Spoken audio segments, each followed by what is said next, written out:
வார்த்தையால, நாம் பேசுகிற வார்த்தையால நம்முடைய வீடு நிரம்பும். ஆமென்.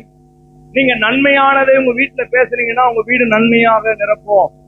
சம்பூர்ணமா உங்க வீடு மாறும். உங்க வீடு திருப்தியா மாறும்.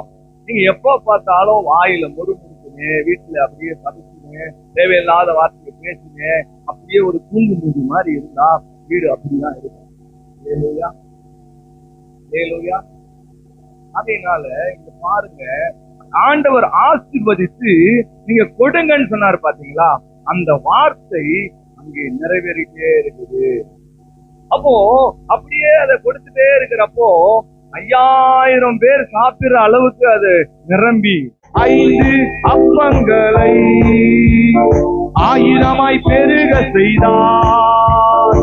5 அப்பங்களை 1000 பெருக செய்தார். 5000 ஆண்களுக்கு வயிறார உணவளித்தார். சொல்லுங்க சொல்லுங்க.